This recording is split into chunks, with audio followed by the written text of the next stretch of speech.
Welcome to our mini vlog. हा आमचा पहिलाच व्लॉग असल्यामुळे प्लीज आम्हाला सपोर्ट करा, सबस्क्राईब करा, लाईक करा आणि शेअर करा. तर आम्ही विचार केला होता की आज संडे आहे, सो इव्हिनिंगला मस्तपैकी कुठेतरी जाऊया, सनसेट एन्जॉय करूया. सो आम्ही विचार केला होता की खडकवासलाला जाऊया, पण ते खूप लांब असल्यामुळे म्हटलं की आपल्या लोकेशनच्या आजूबाजूला जवळ कुठे काय असेल तर तिथे जाऊया. आणि आम्ही निघालो. मी मस्तपैकी पॅक झाली, कारण हवेने केस खराब होता जे की नको आहे आपल्याला.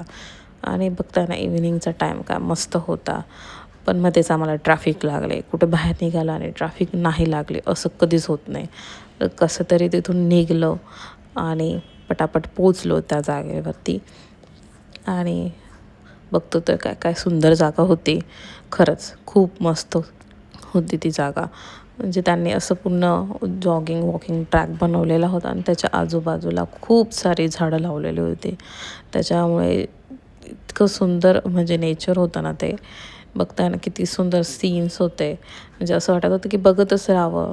आणि एवढा मोठा तो ट्रॅक होता. आम्ही एवढं चाललो की म्हणजे खूपच थकून गेलो होता. आणि असं वाटत होतं की काय काय रेकॉर्ड करू, इतकं सुंदर होतं ते. आणि शेवटी पण मग आम्ही थकून एका ठिकाणी बसायचा निर्णय घेतला आणि सनसेट एन्जॉय करायचा निर्णय घेतला. तर काय सनसेट होता तो यार, खरंच खूप छान होता. तर तुम्ही पण इथे या आणि एन्जॉय करा.